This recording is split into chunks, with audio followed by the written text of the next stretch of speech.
नमस्कार, देश काल में आपका स्वागत है। मैं हूं मुकेश कुमार। दोस्तों, दिल्ली की सड़कों पर कल जो कुछ हुआ वो अभूतपूर्व था, ऐतिहासिक था। इस तरह से कभी दिल्ली में इतने पैमाने पर युवा सड़कों पर नहीं उतरे। किसी को पता नहीं था कि इतने सारे लोग आ जाएंगे। कोई 1000, 2000, 4000 लोगों के प्रदर्शनकारियों का अनुमान लगा रहा था, कोई हद से हद 10,000 का, लेकिन लाखों लोग दिल्ली की सड़कों पर उतर पड़े। और न केवल जंतर मंतर या पार्लियामेंट स्ट्रीट के आसपास, बल्कि दिल्ली के दूसरे हिस्सों में भी, कनॉट प्लेस में भी बड़ी संख्या में छात्र युवा इकट्ठे हो गए इस प्रदर्शन को, इस आंदोलन को साथ देने के लिए, जिसमें कॉकरोच जनता पार्टी ने आमरण अनशन शुरू किया था। सोनम वांगचुक, अभिजीत दीप्ते तो खैर बाद में आए, लेकिन उसके पहले तकरीबन 21 छात्र भी वहां पर आंदोलन कर रहे थे, आमरण अनशन कर रहे थे। इसने पूरे देश को एक तरह से इस तरह से जगा दिया कि लाखों छात्र उतर पड़े। कहा जाता है कि देश के दूसरे हिस्सों में भी इस तरह के प्रदर्शन हुए। नागपुर में आरएसएस के मुख्यालय के सामने बड़े पैमाने पर प्रदर्शन हुए, और ये प्रदर्शनों का सिलसिला अब मुझे लगता है कि देश के विभिन्न हिस्सों में फैलता जाएगा। देश भर में प्रदर्शन होंगे। इसके पहले एनएसयूआई के छात्रों ने देश के बहुत सारे हिस्सों में जबरदस्त प्रदर्शन किए थे, और अब जब एक और आंदोलन के जरिए छात्र जाग गए हैं, तो ये मान के रखिए कि ये आंदोलन ज्यादा गहरी जड़ें पकड़ रहा है, ज्यादा दूर तक फैल रहा है, और इससे निपटना किसी भी सत्ता के लिए, इस तरह के आंदोलन से निपटना आसान नहीं होता है। क्योंकि युवाओं में जो जोश होता है, जो शक्ति होती है, जो लड़ने का, संघर्ष करने का मादा होता है, वो बहुत शिद्दत भरा होता है, और वो कहीं ना कहीं एक अंजाम तक उसको ले जाने के लिए प्रेरित होता है। तो ये जो घटना कल दिल्ली की सड़कों पर, पार्लियामेंट स्ट्रीट या पार्लियामेंट के आसपास या उसके चारों तरफ जिस पैमाने पर स्टूडेंट्स इकट्ठे हुए, वो देश के इतिहास में, मैं समझता हूँ आज़ादी के बाद के इतिहास में एक बड़ी घटना है, अभूतपूर्व घटना है, और उसे स्वर्णाक्षरों में दर्ज किया जाना चाहिए। इतने बड़े समर्थन की कल्पना, उम्मीद अभिजीत दीपके ने भी नहीं की हुई होगी, बल्कि सोनम वांगचुक के अनशन से भी ये मत मानिए कि उनकी वजह से ये लोग इकट्ठे हुए। सोनम वांगचुक ने तो एक तरह से कंप्रोमाइज कर लिया था, उनसे निराशा भी हुई थी लोगों की, लेकिन छात्रों और नौजवानों में गुस्सा इतना ज़्यादा है कि उन्होंने इसकी परवाह नहीं की कि सोनम वांगचुक क्या कर रहे हैं, इसका उन्होंने ज़्यादा मलाल नहीं रखा, और वो सरकार के विरोध में, सत्ता के विरोध में प्रदर्शन करने के लिए उतर पड़े। तो ये खदबदा रहा है, जो नौजवानों के अंदर गुस्सा वो निकल कर आया है, और ये कई तरह के जो मिथ बन गए हैं मोदी सरकार के को लेकर, उनको ध्वस्त करता है। पहली बात तो ये कि मोदी सरकार, जिसका इतना खौफ है, जिसका इतना आतंक खड़ा हो गया है कि उसके खिलाफ मुंह खोलना भी एक बड़ा जोखिम मोल लेना है, उस खौफ के वातावरण में अगर लाखों युवक सड़कों पर उतर पड़े हैं, तो इसका मतलब है कि वो मोदी सरकार के तौर तरीकों और खौफ को चैलेंज कर रहे हैं। हम डरने वाले नहीं हैं, ये बता रहे हैं। और जब किसी सत्ता का इस तरह से खौफ खत्म हो जाता है, उसका इकबाल तो पहले ही खत्म हो चुका है। प्रधानमंत्री मोदी की विश्वसनीयता साख पहले ही खत्म हो चुकी थी। वो केवल अब डंडे के बल पर देश को हाँक रहे थे। चुनाव प्रक्रिया को हाईजैक करके सत्ता पर बने हुए थे, अदालतों का दुरुपयोग कर रहे थे, मशीनरी का दुरुपयोग कर रहे थे। इस वजह से वो सत्ता में थे, लेकिन अब उसी को चैलेंज कर दिया है युवा शक्ति ने, और साफ मैसेज दे दिया है कि हम आपके इन हथकंडों से नहीं डरने वाले। और ये पहला संदेश है, बड़ा संदेश है कि मोदी सरकार की उल्टी गिनती यहां से शुरू होती है। तो एक मिथ ये ध्वस्त हुआ। दूसरा मिथ ये ध्वस्त हुआ कि एक जो धारणा बन गई थी कि पूरा देश जो है हिंदू मुसलमान में बट गया है, उसके दिमाग में कोई सही चीज जा ही नहीं रही है और युवा शक्ति भी उसके कारण विभाजित हो गई है। लेकिन इस आंदोलन ने, इस प्रदर्शन ने कल के ये जता दिया है कि ये जो हिंदू मुस्लिम वाला हथकंडा और तिकड़म है उसकी भी अपनी एक लिमिट है, एक सीमा तक वो काम करती है, उसके बाद फिर काम नहीं करती है। क्योंकि अंततः तो आदमी को रोटी रोजी का सवाल ही परेशान करता है। कुछ समय वो नशे में आकर कुछ इधर उधर कर सकता है, बहक सकता है, कुछ गलत कामों में लिप्त हो सकता है, लेकिन अगर उसे ये समझ में आ गया है कि अगर उसको रोजगार से वंचित किया जा रहा है और उसमें सत्ता का हाथ है, सत्ता की लापरवाही है, सत्ता का षड्यंत्र है या सत्ता की कमजोरियां हैं, नाकाबिल सत्ता है, नाकारा सत्ता है, शासक अकुशल है, नालायक है, प्रधानमंत्री काबिल नहीं है, अगर उसके मन में ये धारणा बन जाती है तो फिर वो उस जाल से, उस दुष्चक्र से निकलने लगता है। और ये जो प्रदर्शन हुआ है कल का, हमें वो एक बहुत बड़ा संकेत देता है कि युवा को आप इस तरह से मत सोचिए, या भारत की आवाम को भी उस तरह से मत सोचिए, क्योंकि केवल युवा परेशान नहीं हैं, उनके भी आखिरकार अपने माता पिता हैं, भाई बहन हैं, पूरा परिवार है। अगर घर का एक मेंबर परेशान होता है तो पूरा घर परेशान होता है। तो इतने लाखों लाख परिवार परेशान हो रहे हैं इस कुव्यवस्था से जो मोदी सरकार जबरन चला रही है, सुनने के लिए तैयार नहीं है। इतनी अहंकारी हो गई है कि वो इन छात्रों से जो 20-21 दिन तक से आमरण अनशन कर रहे थे, उनकी तबीयत खराब हो रही थी, उनसे संवाद करने के लिए भी तैयार नहीं थी। तो ये जो सरकार की अकड़ है, जो अहंकार है, ये तीसरी चीज है जिस पर इस प्रदर्शन ने हमला किया है, उसको ठोकर मारी है और ये बता दिया है कि तुम्हारे अहंकार को हम स्वीकार नहीं करते हैं। तुम्हें उस सत्ता की जो ऊंची हाथी दांत की मीनार पर आप बैठे हुए हैं वहां से नीचे उतरना पड़ेगा, और नहीं तो हम आपको खींच के नीचे उतार देंगे। ये एक बड़ा संदेश। इसीलिए मैं कह रहा हूं कि ये उल्टी गिनती शुरू हो गई है मोदी सरकार की, प्रधानमंत्री मोदी की, क्योंकि गुस्सा केवल युवाओं में नहीं भरा हुआ है, गुस्सा केवल रोजगार और रोटी को लेकर नहीं भरा हुआ है इन युवाओं में, बल्कि पूरे देश में कई तरह का गुस्सा, आक्रोश खदबदा रहा है। जैसे किसानों में बड़े पैमाने पर गुस्सा है, मजदूरों में बड़े पैमाने पर गुस्सा है, जो निम्न और निम्नतम आय वर्ग के लोग हैं, उनमें अपने भविष्य की कोई उम्मीद नहीं दिख रही है, इसके लिए गुस्सा है।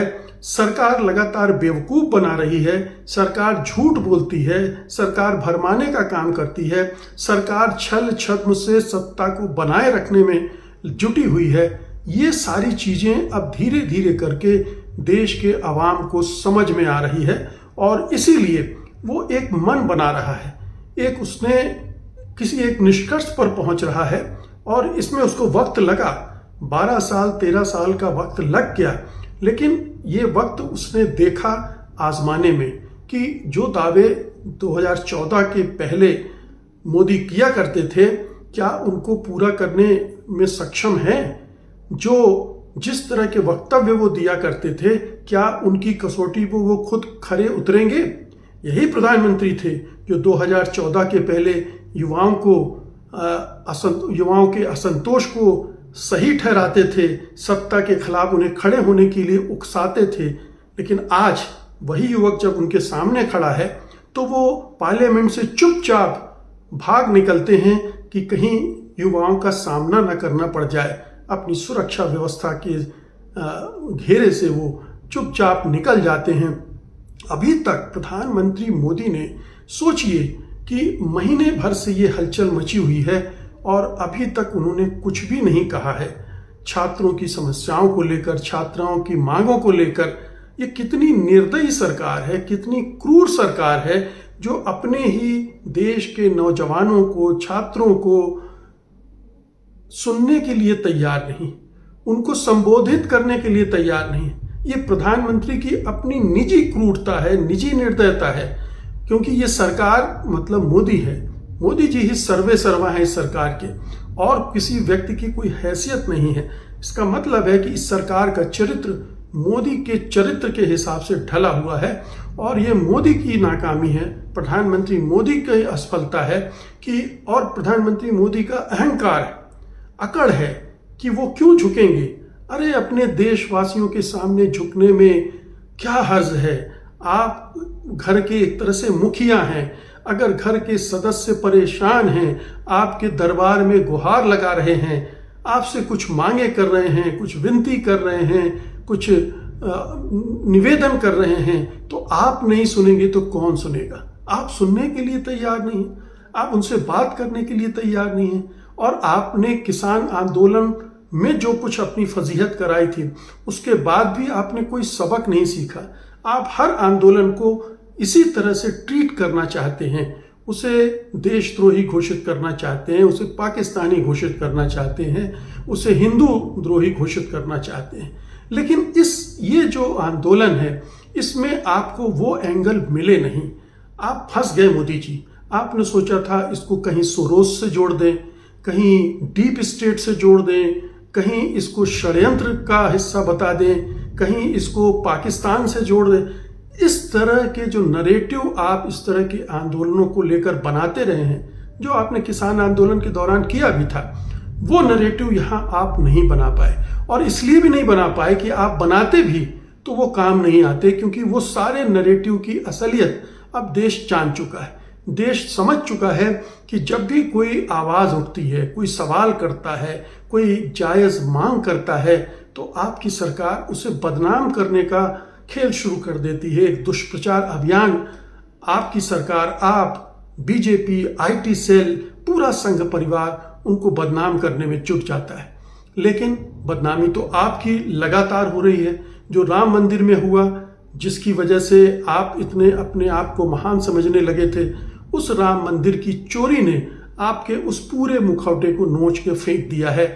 जो आप धार्मिक चोला ओढ़कर घूमते थे, अब वो काम का नहीं रह गया है, वो विश्वसनीय नहीं रह गया। लोगों को समझ में आ गया है कि वो एक राजनीतिक चोला था, और राजनीतिक चोला ही नहीं था, उसकी आड़ में क्या क्या कुछ हो सकता है, वो सब भी लोगों ने राम मंदिर की लूट में देख लिया है। तो बहुत सारे प्रधानमंत्री के चरित्र, बीजेपी के चरित्र, संघ परिवार के चरित्र, इन तीनों के चरित्र के बारे में इस देश के लोगों ने बहुत कुछ जांच परख लिया है इन पिछले 12 सालों में। और इन 12 सालों का नतीजा या निचोड़ वो अब अपने आगे के भविष्य के लिए इस्तेमाल करने के लिए तैयार है। अब वो चिंगारी जो धीरे धीरे सुलग रही थी, अब वो शोला बन रही है। अब वो पूरे देश भर में दिख सकती है कि इस सरकार के जो काले कारनामे हैं, वो अब सरकार, ये देश बर्दाश्त करने के लिए तैयार नहीं है।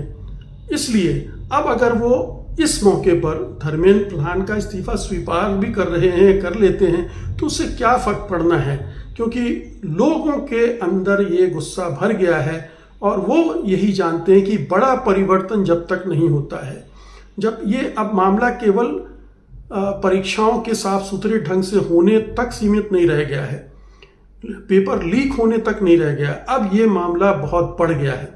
ये पूरा आंदोलन भी अब कॉकरोच जनता पार्टी का आंदोलन नहीं रह गया है।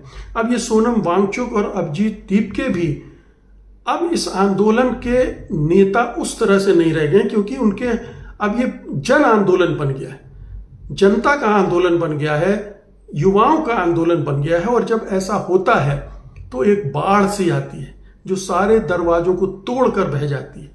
अब अगर ये नेतृत्व, जो कि कई बार ऐसा लगा कि खेल कर रहा है, सत्ता से मिला हुआ है, कहीं से कोई दबाव, कहीं से कोई कुछ खेल किया जा रहा है जिससे भारतीय राजनीति को अपने हिसाब से गाइड किया जा सके, वो चीज़ें भी लोगों को समझ में आ रही हैं। इसलिए अब वो उस झांसे में भी नहीं आने वाले। अब ये जो इस पैमाने के में लोग उतर कर बाहर निकले हैं, सड़कों पर निकले हैं, प्रदर्शन कर रहे हैं, और मुझे पूरा यकीन है कि ये प्रदर्शन अब रुकने वाले नहीं हैं। ये प्रदर्शन अब विभिन्न स्तरों पर बढ़ते ही जाएंगे, और न केवल छात्र या युवाओं का प्रदर्शन, बल्कि दूसरे जो तबके के लोग हैं, चाहे वो किसान हों, चाहे मजदूर हों, चाहे दूसरी वजहों से नाराज हों, आदिवासी, दलित, महिला, अल्पसंख्यक, ये सारे लोग अब अपने अपने तरीके से प्रोटेस्ट के लिए एकजुट होंगे, लामबंद होंगे, और एक सामूहिक शक्ति के रूप में हमें सड़कों पर देख सकते हैं, प्रदर्शन करते से देख सकते हैं, संघर्ष करते देख सकते हैं, लाठियां गोलियां खाने के लिए तैयार देख सकते हैं। इस सरकार ने कल जो दिखाया, लाठी गोली के जरिए, गोली तो नहीं चली लेकिन लाठियां चलवाई गई, अश्रु गैस छोड़ी गई, और छात्रों के साथ बेरहमी से पुलिस पेश भी आई। तो एक सरकार ने एक संकेत भी दे दिया है कि वो किस तरह से आएगी, किस तरह से व्यवहार करेगी। लेकिन ये उल्टा पड़ेगा, जैसे ये उल्टा पड़ा है। अगर वो दमन के रास्ते पर जाएगी, अगर वो आंदोलन को कुचलने की कोशिश करेगी, तो ये और भी भड़केगा। मोदी जी के पास अभी केवल एक ही रास्ता है कि वो अपना रवैया बदले, कोर्स करेक्शन करें, लोगों को बात को सुने, उनकी वाजिब मांगों को माने, अपने सरकार के रंग ढंग को बदलें, अपने रंग ढंग को भी बदलें, और एक ऐसा माहौल बनाने की कोशिश करें जिसमें विपक्ष भी आपका जो राष्ट्रीय मुद्दे हैं, जो राष्ट्रीय समस्या हैं, वो उनको साथ लेकर आप काम कर सकें। लेकिन अगर आपने ये विभाजनकारी राजनीति जो चलाने का संकल्प कर रखा है, जिसमें विपक्ष की कोई हैसियत नहीं है, दूसरे समुदायों की कोई हैसियत नहीं है, केवल आप हैं, आपकी सत्ता है, आपकी पार्टी है, आपका संघ परिवार है, तो यकीन मानिए मोदी जी, ये आपको ये सोच, ये तरकीब, ये तिकड़म, ये राजनीति, ये विचार, सब कुछ भारी पड़ने वाला है। बहुत बहुत शुक्रिया आपका। धन्यवाद। नमस्कार।